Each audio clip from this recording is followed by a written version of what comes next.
Calvin Castine with Judy Castine on the camera. It's the 7th day of November 2017, and we're sitting in my living room, and we brought along a fellow that I've heard about and talked to on the phone and emailed over the years, and never had a chance to meet, but today it finally happened. And who'd you bring with you? There's a fellow, there's a studio audience here tonight. Who'd you bring with you? Walter Favreau. Walter Favreau. Fine. He's part of the village. It takes a village to make these documentary videos, and he was one of the big villagers. Villagees. All right, Mr. Jim Jones, or James Jones, depending on what format you meet him in. In radio, I'm Jim Jones. In television and filmmaking, I'm James R. Jim Jones. All right. And books. And books. Speaking of books, now. Yes. If you want to know about the railroad, there's a few places you can go literarily. And among them is Jim Shaughnessy. And back in, I don't know if this one has it. No, I guess it's in the D&H book. It tells us. That's James Joseph Shaughnessy. JJ. Oh, yours is signed too. Yeah. We went over, I think it was, I can't remember now. Did you visit him at his home in Troy or a No, train show? We were trying to figure out how we could meet up with Jim. I had the Rutland book and the D&H book. And it's just a fascinating collection of hundreds and hundreds of photos in here, and so much history that I just didn't want to take the whole day to go down to Troy, drive back and forth. So he was coming up to Stowe for a summer vacation. Ah. So Judy and I You got him at the timeshare, huh? Yeah, Judy and I hopped in the car. Gordy and Kay hopped in their car. They went across on the ferry, as I recall, and we met him there. And we sat there, and we did a story on the Rutland, and we did a story on the D&H. And this was close to 20 years. It wasn't 20 years ago, because Gordy just started doing these shows with me in '97. But it was '98 or '99, I would say, that we did that. That was close to 20 years ago. Yeah, so Jim Shaughnessy is one of the great authorities. Now maybe you can help me with, is it Nimke? That's how I've always pronounced it. Yep, Robert Nimke. Yep. This guy put out, I'm guessing, 9 volumes or so. At least. Plus there were addendums, and then there were addendums to the addendums. How many do you have in your collection, Walt? 13? Walt, that's 13. Why would he stop at 13? I don't know. I don't know if these are even available unless you're willing to part with a lot of money right now. I started being aware of these. He was still alive, but he wasn't in too good a health, so we couldn't get together with him to talk to him. Yeah. But I did collect the ones that pertain to this side of the lake. It's all about the Rutland Railroad. And so I've got, I think, 3 volumes. Those are among 500. What this man did, and it was kind of interesting, was people knew the books were coming out. He would send a postcard in the mail to all the people who had shown interest in them. He made 500 copies, and that was it. And they did it in the old style. And a publisher, a printer in Rutland, Vermont, was given the job to do it. And apparently the plates had to be melted down for the next volume. So there was no second print. That 500 was it. And so they have become quite collectible over time. So I'm very fortunate, and we were also very fortunate that a fellow from Moores, and he's going to shoot me now because all of a sudden I went blank. But Larry Marnes? No. Moores? Yeah. And he's going to shoot me because Wolf. Larry Wolf. Larry Wolf. He's got a yes. collection of these, and we sat down with him and went over some of these books with Larry, and because his railroad history goes way back too. Yeah, so, he's great. So Larry, Love ya. And then I've also got this in my collection, Michael Kudish, who was a professor at Paul Smith's, and this you got to really be a railroad buff to like this one, because all it is just the old small track lines that existed. And, Those are the best kind. Yeah, but you got to be a railroad buff. The the average person can pick up one of these and really be entertained.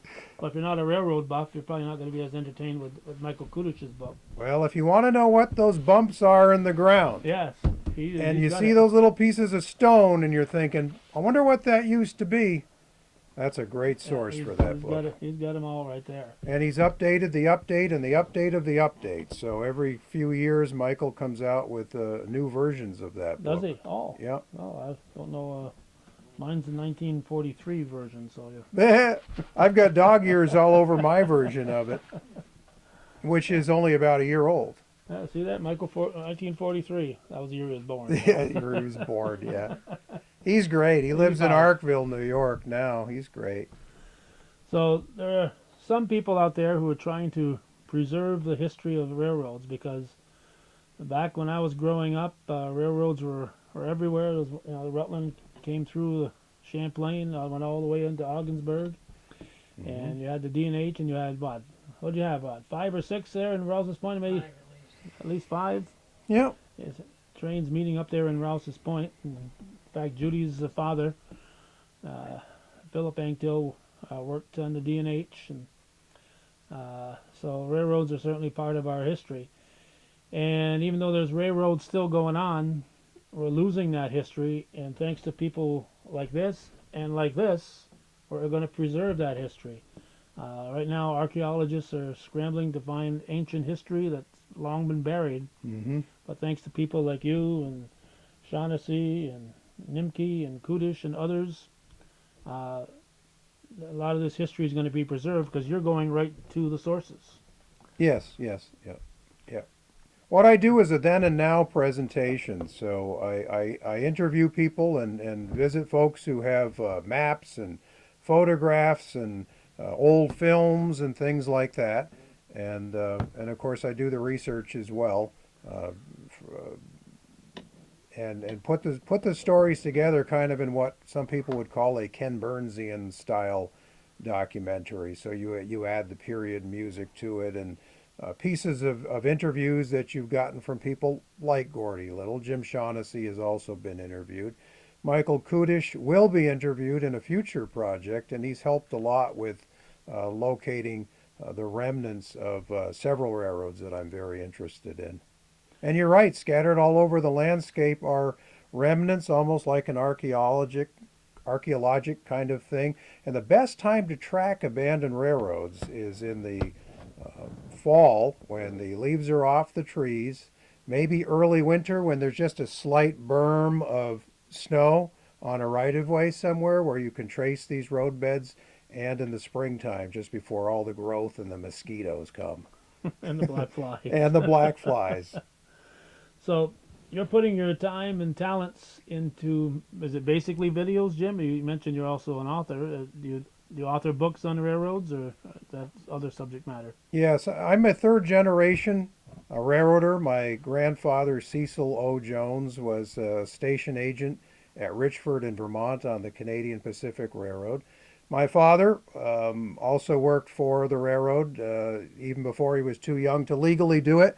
My grandfather hired him out as the janitor and groundskeeper at the Richford station back when all the little towns took pride in their stations.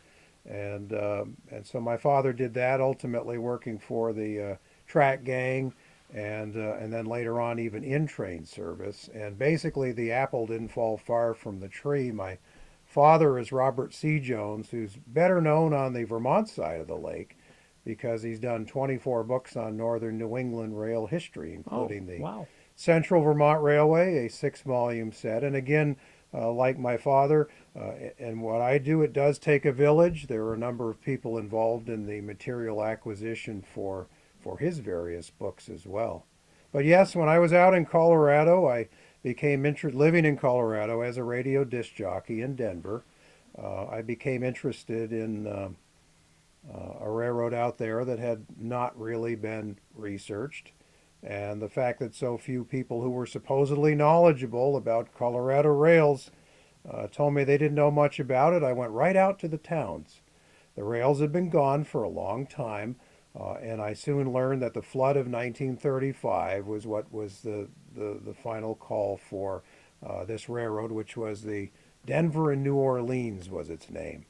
And one thing led to another. I started visiting the pancake breakfast they would have at the Lions Club, and go into the post office and ask about some of the old timers back when you could do that. I don't know if that information would be supplied anymore. And some of these people were in their 90s by then. Some became dear friends, almost like adopted relatives.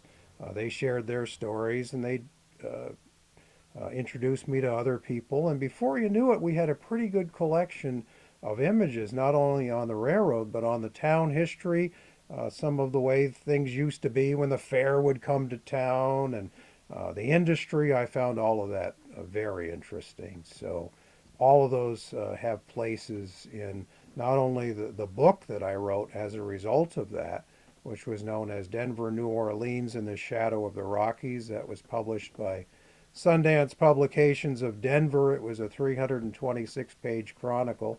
A couple years later, in 99, 2000, I finished another one, Sterling, Colorado, Crossroads on the Prairie. So it was kind of funny to me to be considered, a Vermont native, the expert on Colorado Prairie railroads. Probably by default, because I was that interested in a subject that hadn't really been all that researched. Yeah, well, so let's get into a little bit about you're in the radio. You're Yes. still in the radio, and I Yes, know yep. you also are in the video, and Mhm. you do television. So, in a nutshell, your radio career, who are, who and where are you on the radio? Well, I started in Burlington at WDOT in 1980 after doing college radio at Lyndon State College. And then I worked for WJOI, briefly WVMT, but I always wanted to live out in Colorado. I used to hear the late night disc jockeys on those 50,000 watt clear channel stations, and that's what I wanted to do. So I did end up in Denver because not only did it provide a great place for railroads with the Rocky Mountain narrow gauge railroads and the other standard gauge railroads that were of interest, but it was a really good radio market, and it was a big one. It was market number 23 in the U.S. There were a little over 2 million people. So I ended up working at KRZN, which was an oldie station. I got to do the late night thing and could be heard for hundreds of miles in every direction at night, which was wonderful.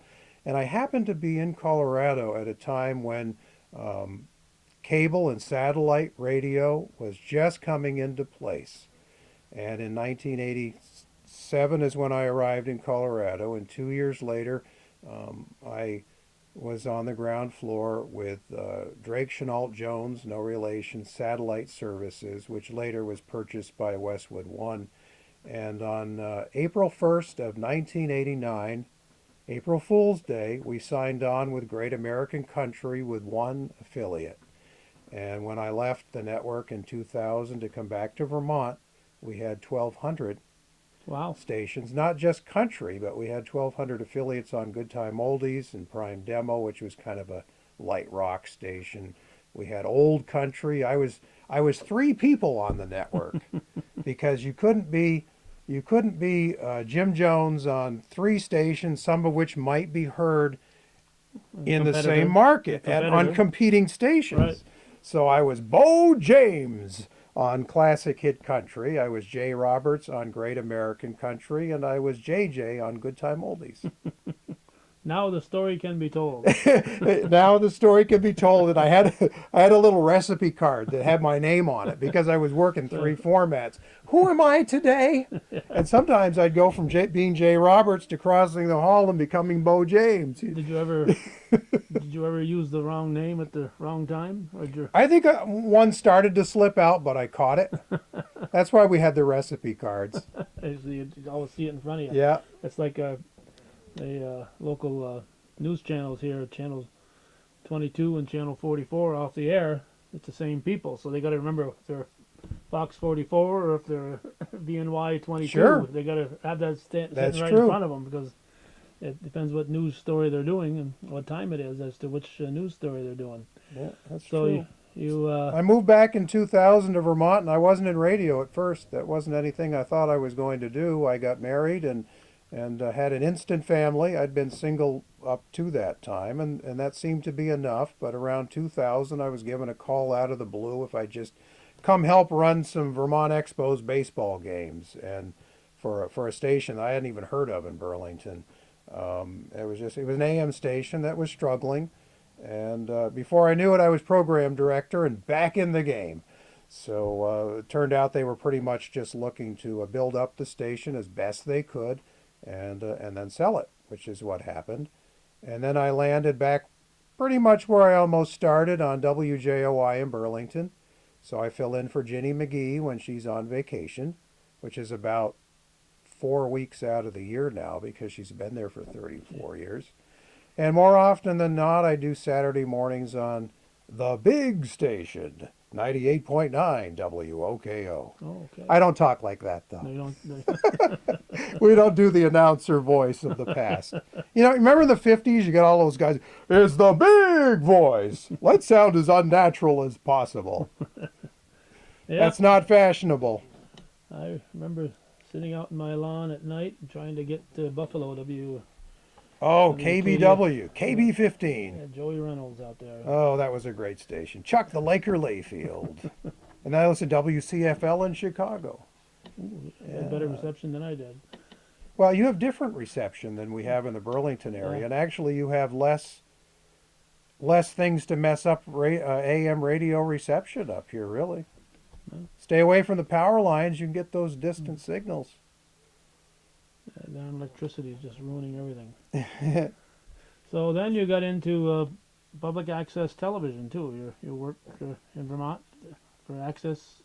Yeah, Lake Champlain Access TV came about in 2008 when, I've been doing Telltale Productions, VermontMadeVideos.com for quite some time, which is pretty much a labor of love. And my wife says you love being on both sides of the camera. So that's true.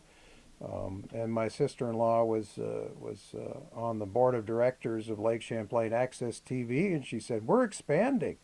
We're not just going to be in Colchester and Milton anymore, but we're adding Fairfax and the Champlain Islands and Georgia, and they need help.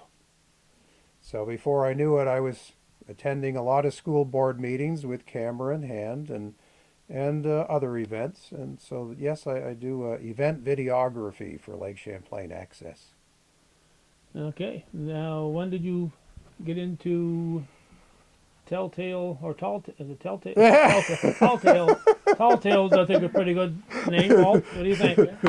As more and more people are no longer with us. Hey, never let the truth stand in the way of a good story, right? Well, I should mention another book I've got. It's called Doubling Over. Now, I know Walt knows who the author is on that. Do you know Larry Marnes. There we go. And Larry told us about that book. I thought that was a bestseller everywhere. You mean it's not? Sold out. It was sold out. So I couldn't find a copy anywhere. So I finally found one on the web. This was maybe 10, 12 years ago. I bought it out of England. So somebody in England was selling their Doubling Over by Larry Marnes. So, That's a well-traveled book. yes. So I've got another author there I should mention. And of course, Larry is such a great man for preserving railroad history in this area. And Among the best. the folks in Mowers and all around it really need to thank him for what he's done there with that railroad station It's beautiful. in Mowers. Beautiful. But when did you get into deciding that you could actually make DVDs that people would want to buy?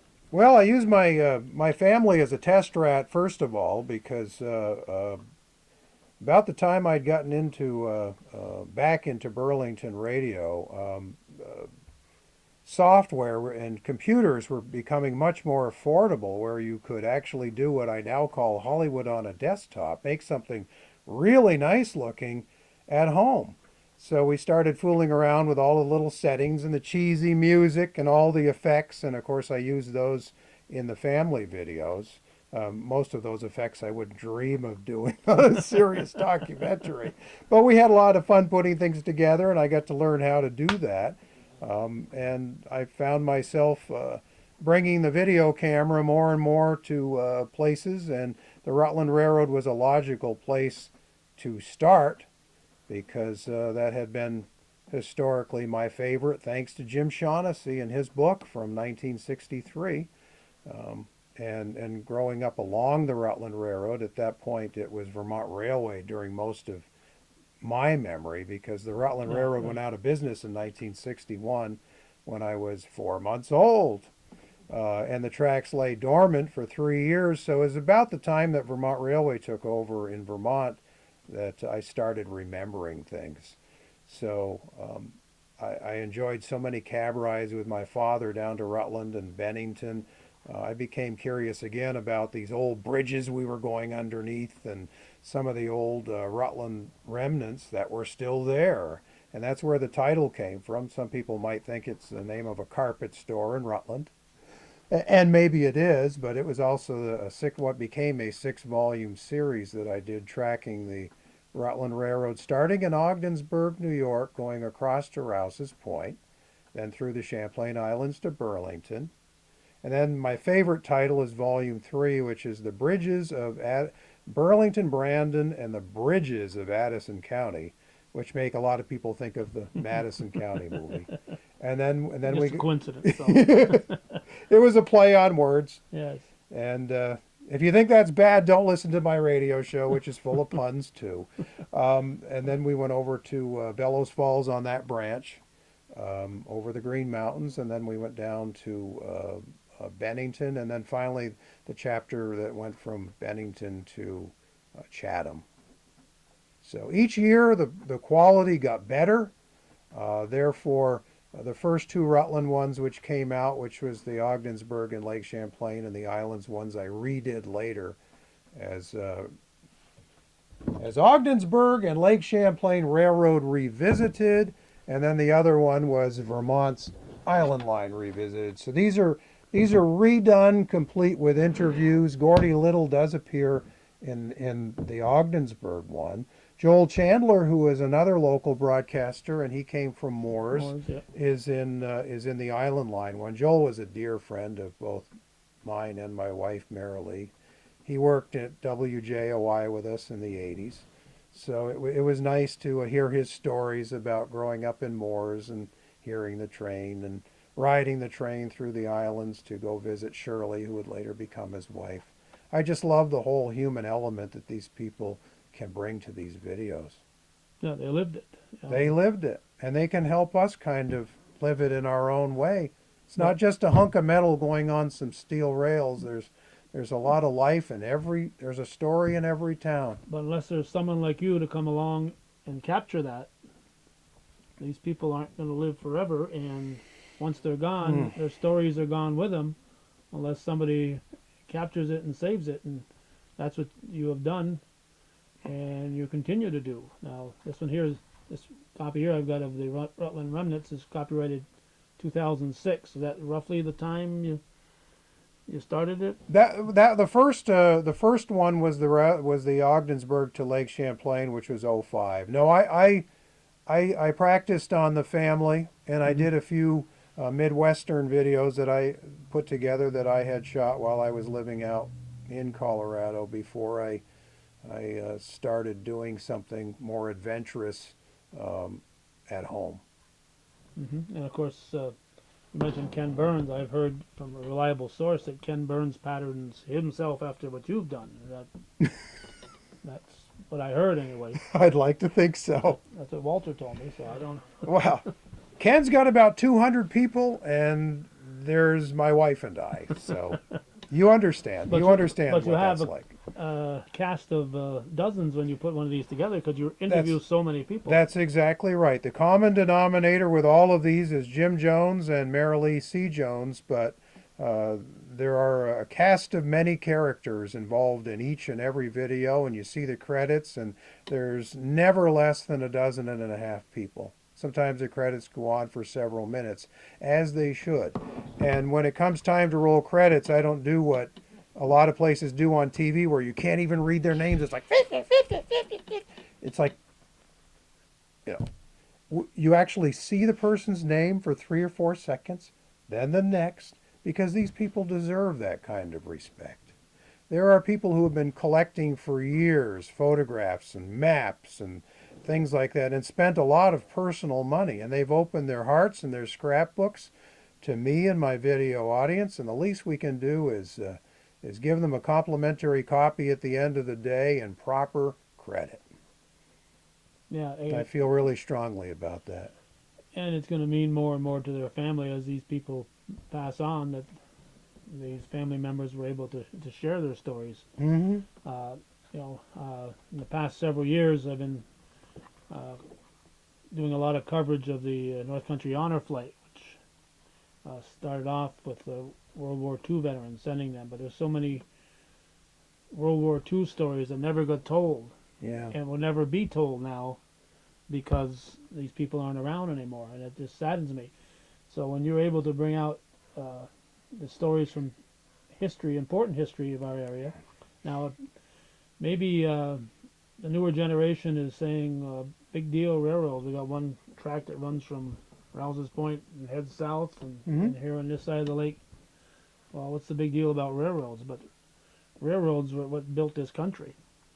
At one time, 1 in every 5 people in a family, in some way or another, worked for the railroad, whether it was in a supporting capacity, um, in an office, or out on the tracks, or maintaining, or supplying the suppliers who supplied the railroads, or manufacturing things on behalf of the railroads. 1 in 5 people. Towns like St. Albans, at one time there were 1,400 people in St. Albans who were affiliated with the railroad. And they'll tell you now it's about 3 dozen. Yeah, It's about 3 dozen. look at And this Rouse's is Point. another reason why rails now are not the way they were, which was kind of front and center in the middle of a community. There was a time when if the railroad passed through didn't pass through your town was going to dry up and blow away. And as a result, there were a lot of rail lines that were built that maybe never really should have been. And they didn't last very long. And the minute we had improved 4-season highways, they were the first to go. But you've got main lines like the Delaware and Hudson through Rouse's Point that basically connects Montreal with Binghamton, New York, and everything in between. It goes through Albany. I mean, that's why it's still around. And it's carrying more tonnage now, believe it or not, than it did in the so-called heyday of railroads, which would be maybe 1910. That was when we had the most track in the country. The abandonments hadn't started yet. But the thing is, the rail cars used to be smaller. And rail locomotives, you had to have an engineer and a fireman in the cab of every single one. So if you saw a train going with 4 locomotives, you had to have at least 8 people just in the locomotives. You had somebody at the back, the conductor. It took many people. Every town had a station agent, telegrapher. Some of the smaller stations, they were combined jobs. They had section gangs. Every 7 miles, you had about 3 guys who were in charge of those 7 miles of track. You had jointed rail in those days, which means that you had rail jointers, and the rails were stick length rails. About how long, Walt? 60 or 70 feet, maybe? And then you'd have to have a rail joiner, and then you would have 2 bolts, and then 2 bolts. So there were a lot of bolts that you had to keep maintaining. You had tie plates to protect the ties from getting all mushed from the weight of the locomotive. There was a lot of labor. And now you have huge quarter-mile sections of rail that is all welded together, which eliminates a lot of joints, and the opportunity for a lot of accidents has been eliminated.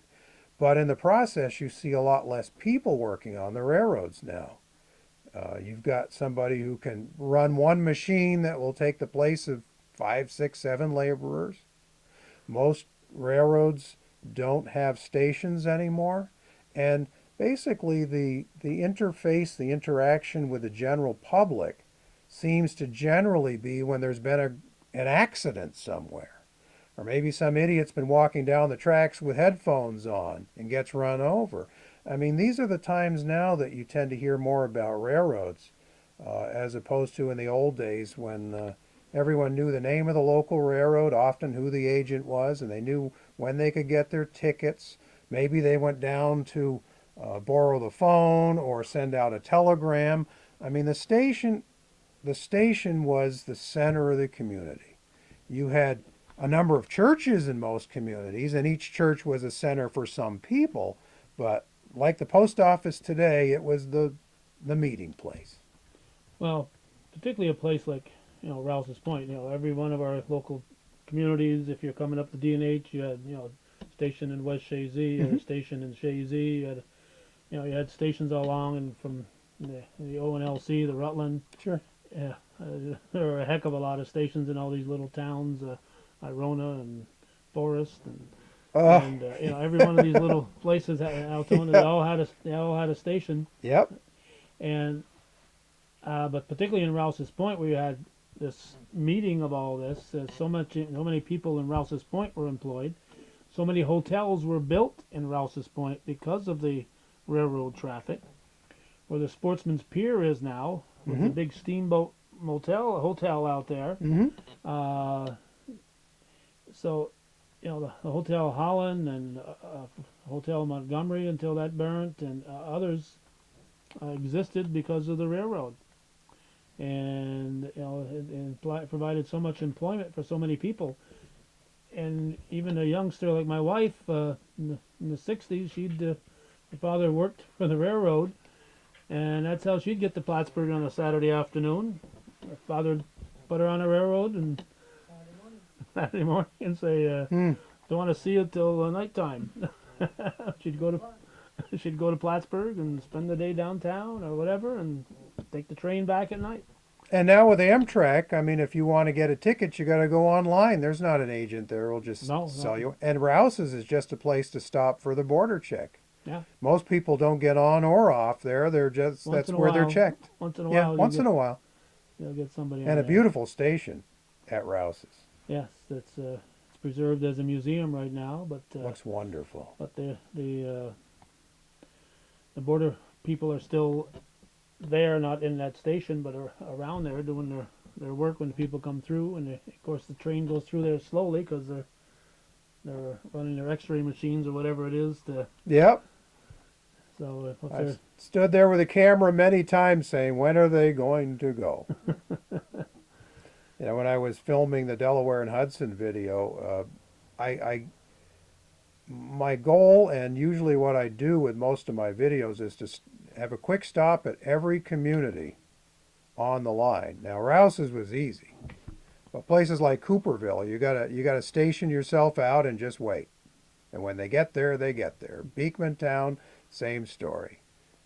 Plattsburgh, well, they have a local train that goes on duty 5 days a week, so I know where to join them over on the old Air Force Base location. They tend to go on duty between 8 and 9 in the morning, and they'll switch that little area, and then eventually they'll end up over at Georgia Pacific or somewhere else. Amerigas, someplace in Plattsburgh. So some of the bigger towns, it's easier to find rail action than some of these places right out there where there's no station stop, there's no siding or anything like that. Now, was it this one here? 2006. This one here I bought it just down the road from me here at Border View Grocery. Oh yes. So how many? So this one here is, like you said, is no longer available because you've updated it. It's available because there are some who want all 6 of the Rutland Railroad series. So reluctantly, I've kept the first 2 volumes, even though the Revisited series has far surpassed them, because the Island Line Revisited and the O&LC Railroad Revisited really are a true revisit. They don't resemble the originals because there are far more interview pieces, and I had the benefit of another 5 or 6 years of making friends and having collections, and more significantly than anything is the fact that over the years we got more professional equipment. So on these newer television sets, They really show all the imperfections of standard definition video. So we went back with better equipment, and of course my editing has improved over time, as have my editing equipment. So it's all just a higher quality production. But you can't get rid of the first two because there are people who want all six of them. Well, is there material in here that isn't in the newer versions then? I would say that all the best of whatever would have been in there, plus a lot more, is in there. So to me, when it was time to decide what I wouldn't include, there was usually probably a pretty good reason. Much of what I have done with the video end has been self-taught, so I've learned along the way just how things will flow better, and the pacing, and how much time to really spend in one area before you move on to the next. So right now, you have a website or a Facebook page or both? Or Both. Both? Yeah, it's Telltale Productions, Telltale Productions. Now, in the thing here, it has a dash between tell and tail. And Doesn't matter. It'll go either way. Either way, because There are other Telltale Productions. There's one in England, and there's a religious outfit somewhere in this country that has a Telltale. I am Telltale Productions LLC. But more significantly, VermontMadeVideos.com will separate you. VermontMadeVideos.com. There's always a train at the top on the website, and often at the bottom is our fluffy orange and white kitty, Percy, who's become our mascot of sorts. So at the end of the Delaware and Hudson video this time, I told my wife, I said, Percy's got a worldwide fan club. There's a woman who wrote us from England, and she wants to know more about Percy. And sometimes people will see me at a train show, and they'll say, so, how's Percy? So we decided we'd do a little feature on Percy this time. So we did. Oh, well, that makes it a collector's edition. The Delaware and Hudson one has got that in it. All right. So even if you're not big into the D&H, Like if cats. you love kitty cats. So this isn't like the Mary Tyler Moore Productions where it goes meow at the end? Meow. No. I wish I could train him to do that, but he doesn't like to talk very much. Well, if you just kept the camera running continuously, sooner or later. But again, he lives with a radio announcer, so the cat probably doesn't get in a meow edgewise anyway. No chance. So how many videos would you find if you went to your website right now available? 40. 40 different videos. 40 different videos. Done over, we're in our 15th year. That's a lot of videos. The earlier ones were produced more quickly. Over time, the other ones have become more complicated. They involve a lot more travel, a lot more arrangements to get the shots and get together with the people who can really move them forward. Plus, this really is a labor of love of sorts, so I do have, I won't call it the day job, because it's either usually morning radio, bright and early, or evening television. But yeah, we do have to earn a living. Yeah, I know. Today you're heading for North Hero when you leave here. So. I am. The school board awaits.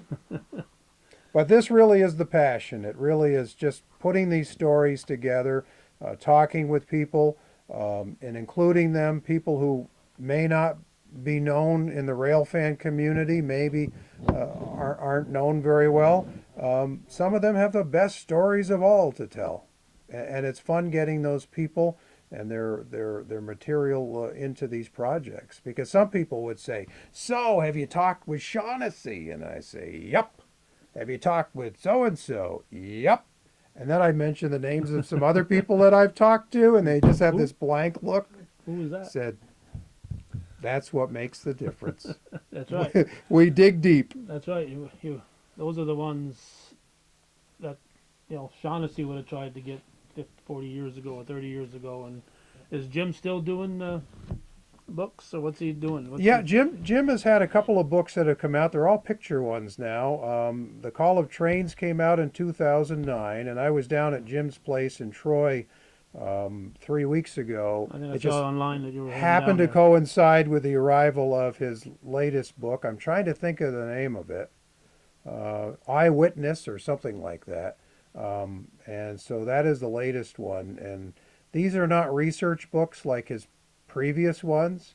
Jim is a great researcher and an incredible photographer. He's won all kinds of awards for his artistic way of looking at railroads and the way he featured people in their working environments, a lot of night photos, things like that. Before it was easier to take night photos, Jim would have friends and family help set up little homemade, I think he called them flash pots. And some of them included Reynolds wrap. And they would all sync everything up. They'd call the railroad in advance and work this out. Okay, you're going to slow down on the Walloomsac Bridge or maybe even stop, and then we'll get that shot. And some of the results have just been incredible, and they're considered railroad photographic classics. So I was at the Shaughnessy home when that book arrived, and that was kind of neat. So he handed one off to my father and I got to be eyewitness to something that only he and his wife Carol would have otherwise seen. So the timing was good. Jim was a contributor to this Delaware and Hudson video in many ways, but it's also the 60th anniversary of the release of his Delaware and Hudson book. So I wanted to have him included for the, did I say 60th or 50th? You said 60th. I meant to say 50th. It's the 50th anniversary of it on November 4th.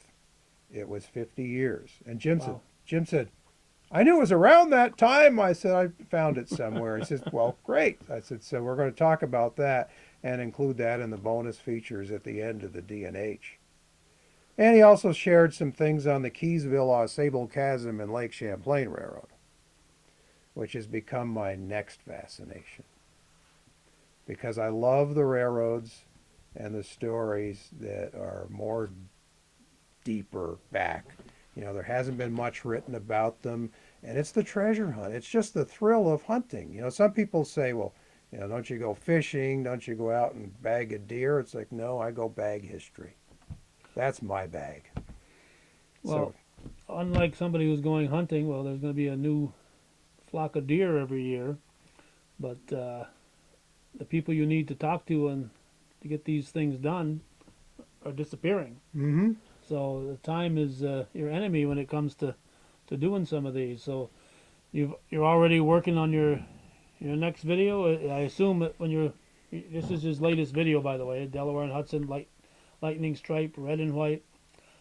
This came out, today's November 7th. Came out last week.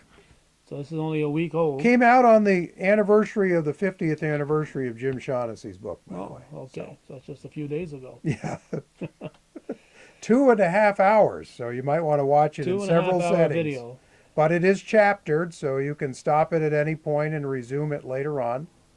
It's basically the length of a full-length Hollywood picture. Yeah, I don't know if Gone with the Wind is that long, and it's been playing behind us here as we've been chatting here. But it's nowhere near as long as It's a Mad, Mad, Mad, Mad World. Well, that was about 3.5 hours long. or Janice Meredith. There's one you haven't heard of. Janice Meredith was a silent movie. It was made at Clinton Community College back when it was a D&H. Oh. So.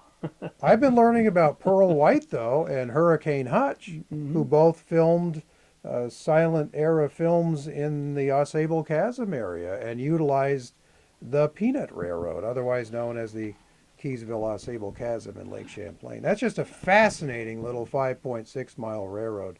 So that will be the subject of the next release. The people at the Anderson Falls Heritage Society have been wonderful, sharing their images. And I've been collecting stuff ravenously, devouring anything I can find on this subject. And unlike when I did my first 2 railroad books going through the microfilm at Denver Public Library, I mean, it took several years. You can go online in the New York State newspaper archives, type in keywords, and you're off and running. It's beautiful. It's wonderful, and I think more people should utilize it. And the secret is how to stop doing that, because once you start... It's very addictive. Once you start, you don't want to stop. You just want to Stay on there. Uh-oh. Very, very addictive. Judy has to go answer our phone, so we're going to pause that camera right now and pick it up in a moment. I believe. Are we still on break? I believe my finger was right here when Oh, we took the okay. break. All right. Let's see. We're back. Jim isn't used to this. As you see from back here, he puts a lot of work and effort into all of his productions here. So he's not used to what you see is what you get type of video. So Look at that beautiful GP38-2 and D&H lightning stripes. that's what I was just gonna. Thing of beauty. I was just gonna say that. Yes. So the first DVD I picked up with your name on it was about the Rutland, and of course we keep using, before we forget here, you keep using that O&LC name, and the first time I ever heard the O&LC name used, because I grew up with the Rutland around here, not the O&LC, was when Rouse's Point historian, Peg Barcombe. She did a nice little story with us on the railroad history of Rouse's Point, and you know, obviously the O&LC, Ogdensburg and Lake Champlain, was an important part of that. Yep. And was that 1849 or 1850 that came up? Both. Started? Both really. You know, 1849 and 1850 is when they were pushing that line through. Yeah. The floating bridge was in place by 1850, and that was quite unique. So that, How they got from Vermont to New York on a floating bridge. that's how you get from New York to Vermont. Right. What a difference another side of the lake makes. That's huh? right. That's right. There's another thing. My wife, who is from this state, said that it's New York State instead of New York State, which we say. That because you want to emphasize you live in New York, that you're not New York City. So that you guys would emphasize the word state, whereas for us it's just all together. Because this is a whole another world up here in the North Country, and I absolutely love it. I've been coming across since I was a kid. I guess it started with the recently abandoned Ogdensburg and Lake Champlain in the 1960s, where you'd be traveling Route 11, and you could see so much was still in place. And my father, being a rail nut as well, I'm sure he wanted to encourage that kind of behavior. So if I wanted to go visit the Chateauguay station, we'd go visit the Chateauguay station. Right. Too many stations you can go visit. There's quite a few left on the O&LC, thank goodness. Is there? Oh, yes. In Clinton County, there's Moore's. There's a little bit of You got Moore's Forks. You got an apartment house in Champlain where Rutland used to have some stuff there. Yeah, if we were to follow, why did you want to follow the existing buildings, or what did you have in mind here for the O&LC discussion? Well, you and I, we've talked about doing a field trip. Yeah, we're gonna. Yeah. Next spring, hopefully, sometime. Jim and I are gonna hop in the car, and we're gonna keep it going. We're gonna answer that phone again. Not one of these cars like this here, not that kind of car, but we'll hop in our car like do this. Right. And we're going to cover the Clinton County area and try to capture what it looks like now, where all these tracks used to be. Mm-hmm. And I know you've got an extensive photo collection, so maybe some of those places we'll be able to see what it looked like back in the day. Like you mentioned Moore's Forks. Well, unless you knew what that building was, you probably wouldn't know it was a railroad station there right now, because there's probably not much evidence unless you get out of the car to look for where the tracks were. And I think it depends on whether you have a trained eye or not. And like Ellenberg Depot up in the back there, you can, if you go up there, you can tell. And yep, Baker, the rendering outfit there. Yep. Yeah. So you still have the old freight house in Champlain, very much there as a home. Yeah. And then you move farther out, and we've already discussed the wonderful station that Larry Marnes has at Moore's Junction, which is a Civil War era building. And then in the early part of the 20th century, in the early 1900s, probably about 1910-ish, the Rutland rebuilt a new station at Moore's Forks. Nothing left at Woods Falls. Nothing really was there anyway, except a pretty falls. There was no Altona, station there, but Irona. there's still you can still see where the tracks went there. Yeah. You know, then, Forest, that's gone too. Little station over at Forest. And then you get to Ellenburg Depot, and the Ellenburg got the name Ellenburg Depot because of the railroad. Because otherwise, you do have the town of Ellenburg, but it's not where the depot was because the railroad had to have a different elevation in order to make it possible for trains to deal with gravity, and they had to maintain within a certain percentage of a railroad grade, or they would need too many locomotives, and it wouldn't. It was a very smartly designed railroad. They had very gracious curves and minimized the amount of grade, but it was a steady grade all the way up to Busco, huh? up to Busco, Cherubusco. That station's gone. But if you want to use your imagination, visit Larry Marn's station in Moore's Junction, because it's the same style as the one that was at Cherubusco. Yeah, you mentioned Moore's Junction, and you mentioned also traveling with your father, Mm-hmm. and you know, it wasn't that long ago you could cross through Moore's there on Route 11 by the Blue Note restaurant, and you could visualize where the tracks cross there. But as time goes on, where the Knights of Columbus used to be and where the Blue Note restaurant used to be, well, years from now people won't know where the Blue Note restaurant was or the Knights of Columbus was, Mm-hmm. let alone what that railroad D&H came up through there and met the ONLC or the Rutland there at Larry Martin's place. Right. Yep. And that bridge now that is part of Route 22, that's originally where the train crossed. And there's a sign that mentions it. Yeah. But it's in kind of a weird spot. It's not like you're You going to want to drive by stop and read it because it's right in the middle of the bridge. We were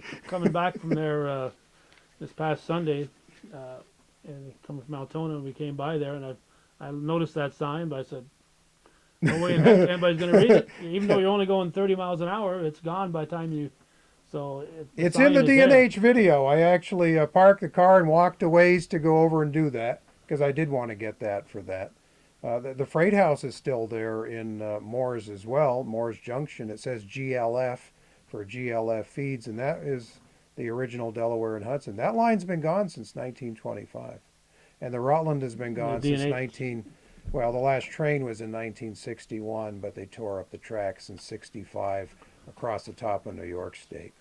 Yeah. Except for Norwood to Ogdensburg, which is still in. Yeah, Norwood's still got that little funky little track area there. It used to have a couple of bridges here. One was in Plattsburgh, Smith Weed Bridge. You'd go up. Remember these, Walt? You'd go up and the Ketchum Bridge in West Shazy, which is gone now because it's just a regular crossing. But you'd go up over this wooden bridge, but Norwood still has one of those wooden drop-off bridges that crosses the track there. So those are interesting things to cross years ago. And you go across a wooden bridge, and it's at an angle like this. You took your time.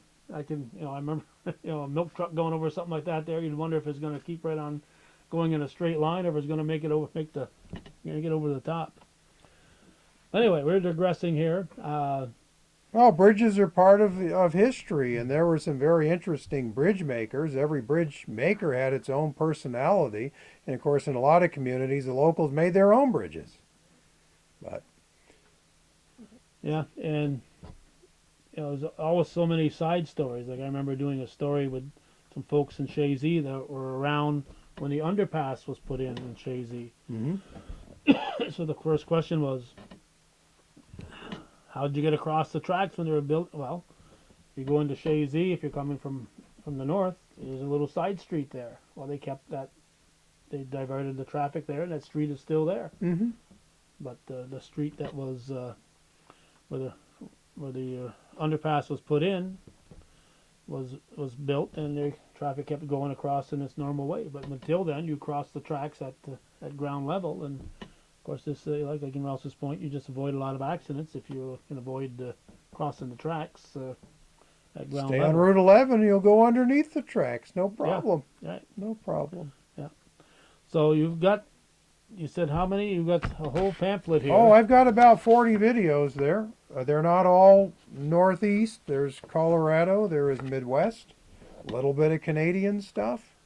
Having lived in Colorado from 1986 to 2000, really I learned how to videotape um, with equipment that first of all was borrowed, and then later on I bought my own stuff. But it had been my goal because I was capturing history for a book that I was writing, and I noticed how so many things had never been documented.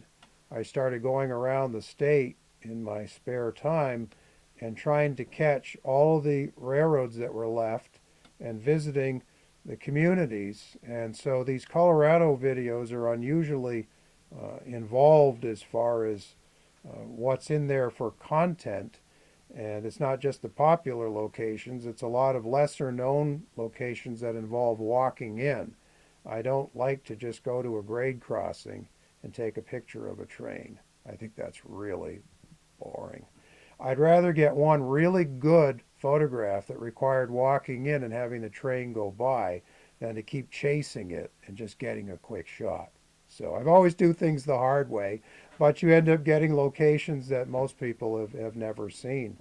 And I've carried that over to the videos here as well. And most of my videos here involve other people's shots video as well.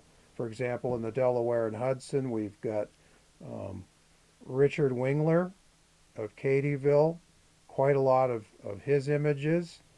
Joe Fisher from Burlington rode in the cab of locomotives, so we got his footage. Nathaniel Cobb in the early 90s when the D&H was first owned by the Canadian Pacific, shot those smoky, burbly Alco American Locomotive Company diesels that we rail fans know and love so much. We call them honorary steam locomotives.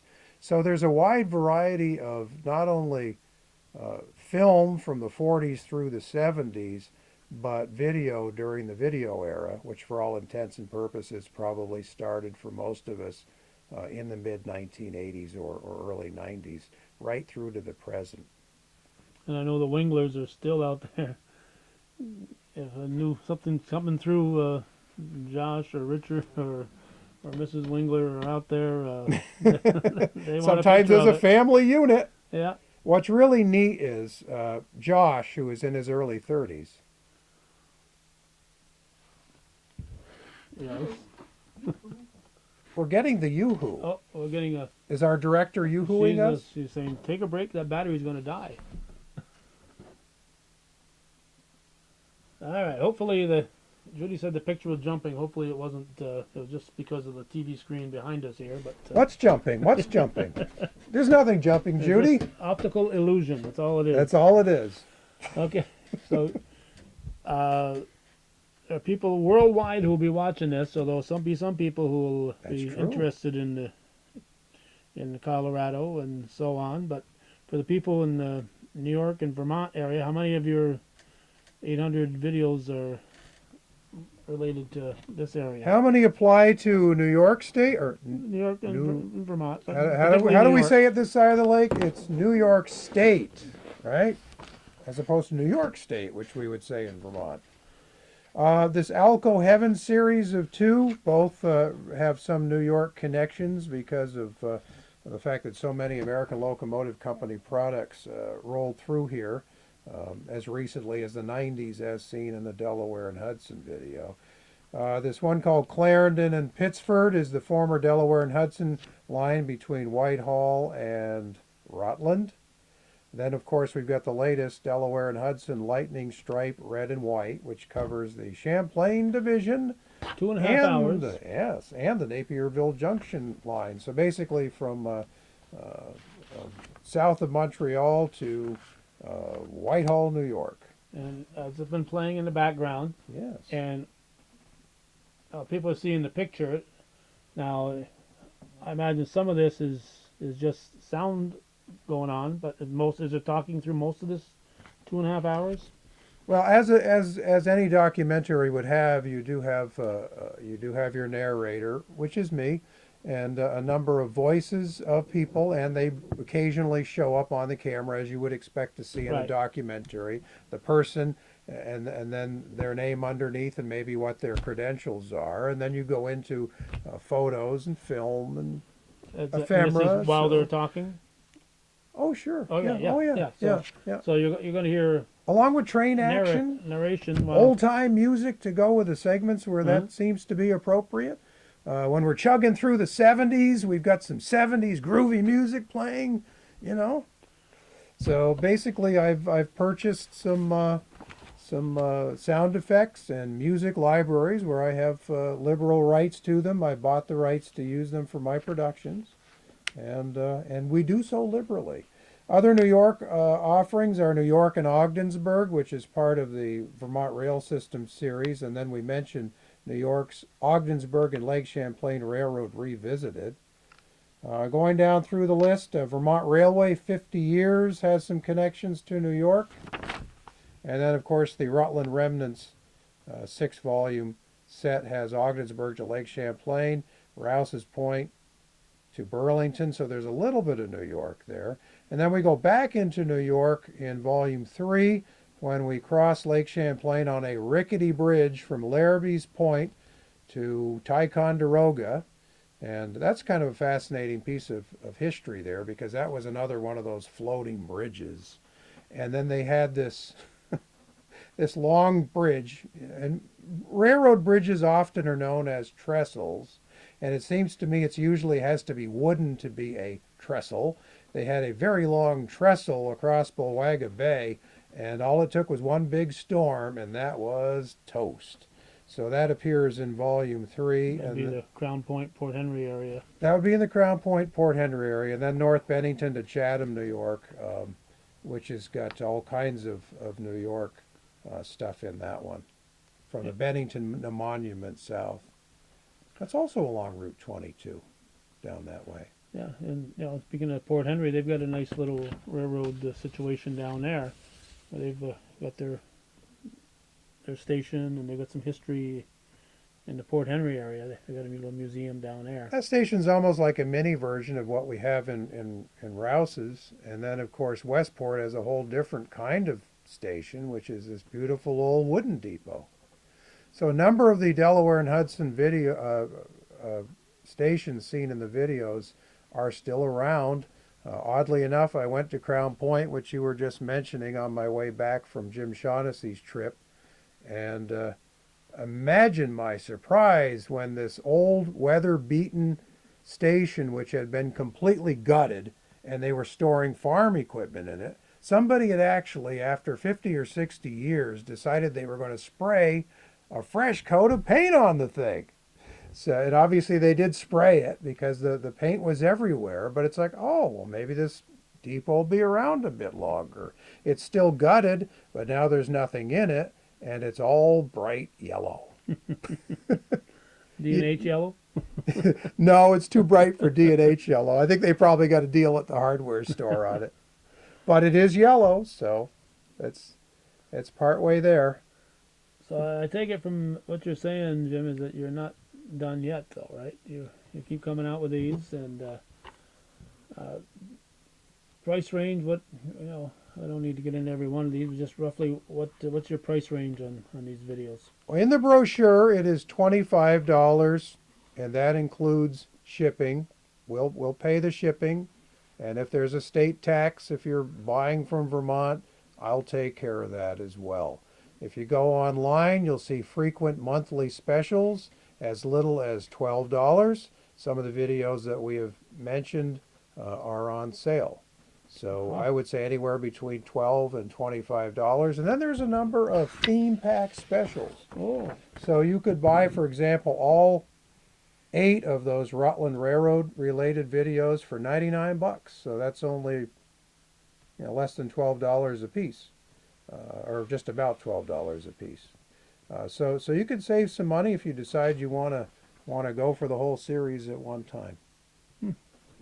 so again, I can't overemphasize, I think, how important it is that people like Jim Shaughnessy, and like Nimke, who's no longer with us, and like Mike Kudish, and are are preserving this and sharing it with the people. Obviously, there's a lot of expense that goes into this, so you can't give it away.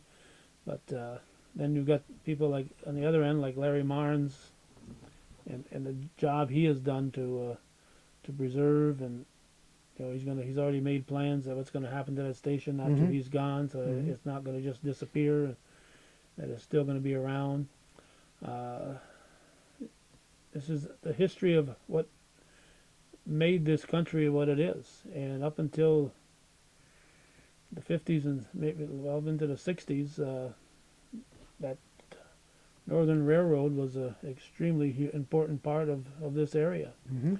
And I know a plant that Judy and I both worked at one time, the Sheridan Ironworks Harris Graphics. During the war years and before that, they relied heavily on that Rutland Railroad to ship their products out Absolutely. and to get material in. It was a line that had very little heavy industry, so Champlain represented for the most part the so-called heavy industry on the Ogdensburg and Lake Champlain between Rouse's Point and Ogdensburg. There was the milk trade, which is what they called the $1,000,000 train, which started in Ogdensburg and worked its way across the top of New York State, went down through the Champlain Islands to Burlington, and then all the way to Chatham. It went the whole length of the Rutland Railroad, and it was a real producer for a while. Every station had the milk cans waiting out on the platform, and they would take those in. You did have other businesses around here. You had the cheese factories, you had shoemakers. I mean, there was a fair amount of industry in each one of these towns back when things were much more localized. The railroad made things more national because you could bring things in, but it also created national markets for local products. In its time, it was, before highways, it was the only four-season way of getting things around because Lake Champlain would be frozen part of the time. You always had mud season on these roads, which were just awful. And it was before the airlines. So trains were it for a long time. And to some degree, some people have come back to trains because they figured out economical new ways of shipping things, like putting big boxes on flat cars. You don't even have to deal with a truck anymore. At Long Beach, California, you could get that big box that came from China, put it on a flat car, and bring it all the way to this part of the country, and nothing would have to be transloaded, transferred at all. And even the railroads are good now at working with one another to get this stuff through. I mean, that's what competition does. It forces you to, when you're competing with the highways and with the air and with the boats and the internet on some, I mean, that's a whole different story unto itself, how things have changed with that. But it all comes together, and railroads, because they have much larger power now and smaller maintenance bills, and things have become more reliable equipment-wise. Unfortunately, railroads too somewhat have become faceless in the process. But people would be amazed if they knew, and maybe for some they're just learning this today, that tonnage-wise, railroads are carrying more on less track than they ever have. But the amount of manpower they need to operate now has just dwindled so much that it's no longer so important to the communities as providing jobs that it used to be. So transportation-wise, it's still a vital part, but as far as employment goes, unfortunately, that is dwindled because it just isn't as necessary as it once was. This is why you have 800 numbers attached to crossings at railroad grades, so that if there's something you noticed or something, questions, comments, whatever, you call some number and talk to Lord knows who, Lord knows where, and this is the kind of railroading that I'm glad the tracks are still there, but this isn't the kind of railroading that I love. It's the people in the industry, and what your videos are all about is the video, the generally, if it happened before I was born, I have more interest in it, whether it's cars or trains. Yeah. So if you're interested in how railroads were 50 years ago. You probably will find these videos very interesting. It's the then and now thing. I like the comparison of the two, and our videos include both the then and the now. And now, is there anything else, Jim, that you think the viewers out there should know about as far as Telltale Productions goes? Well, it's something that I've been doing for 15 years. We are now in a YouTube world, and YouTube, there's the good, the bad, and the ugly with anything. And certainly sales aren't what they used to be.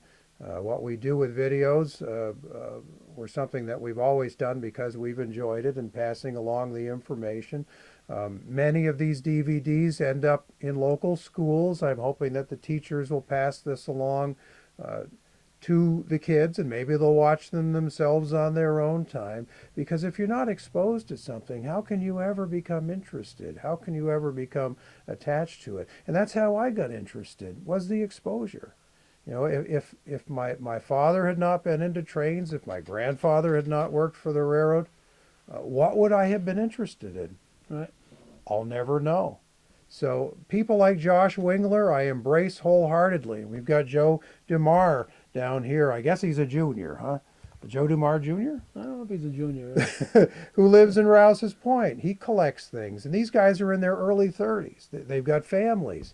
But they have an interest in the Iron Horse, in a hobby that generally seems to be aging. It's good to see a few younger people like that in it. And I feel that one of the things that I can do, if I can leave it behind as part of my legacy, is to continue the interest in railroads and perhaps create it with people who might not have given it a thought. With so many things now attached to technology, and where do you go now and somebody's not doing this and looking down and living in a cyber world? I mean, this was real. Mm-hmm. This was America, and these places are still there. They've changed, but they're still there. And we like to provide a chance to see what it was like and what it is like, and maybe some other people will decide to walk some of the paths I've walked, and maybe some of the paths of abandoned railroads of the future, and come up with their own tales to tell. You're such a if I can't wordsmith. say it, You're who such can? a wordsmith. It's just amazing how you. And I only talk for a living. Well, I won't tell.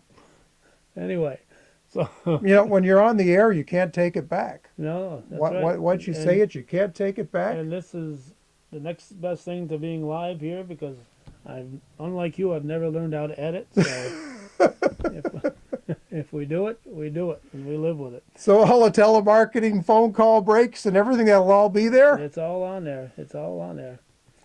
I mean, telemarketing, that was important hometown cable business when that calls came in. I'm getting a shake, a nod of the head from our producer. Okay. Now who's telling the fish stories? Yeah, well, you know, tall tales. So, you know, again, thanks to people like Jim. You know, you mentioned people that have enthusiasm. I think of Robbie Clark, because of the Sheridan connection with Mm-hmm. his family is still very much interested in the railroad part of it. Chris Trombley, of course, has a lot of interest in the area. So it's nice when more and more people become interested in this. And of course, there are groups that people can join too. I know there's a Rutland group that spreads around. I've been to a couple of their meetings over the years. And there's another one planned for the end of April in the Rouse's Point, Champlain area, another meeting of the Rutland Railroad Historical Society. Their annual meetings each year appear at a different place up and down the former Rutland Railroad. And it just happens that it'll be Rouse's Champlain for 2018. 2018. So if you're watching this in 2019, you missed it, but there'll be others in the future. Look them up, the Rutland Railroad Historical Society, probably.org, I'm not sure. And they have a nice pamphlet that they put out with a lot of history in there. So, you know, again, they're preserving the history of the railroads. Well, I salute you, Jim. You know, this has got to be a labor of love for you to do this, obviously, and you don't seem to have run out of things to cover, and we're looking forward to some of your future videos too. But I'm going to One of the first things I'm going to do is turn my head and watch this one here later on today. That's playing in the Memorize it. There background. will be a quiz. Okay. All right. I'll have Walt help me cram for the exam. All right. You've been watching viewer-supported Hometown Cable. We've been talking with James R. Jim Jones, one of only a handful of Jones in the world, and this is one of them. No doubt. Yeah. And I'm unique in my special way, just like everyone else. that's right. And his claim to fame, as far as we're concerned, I don't know about his radio and TV efforts, but his videos on railroad history. Thanks for watching.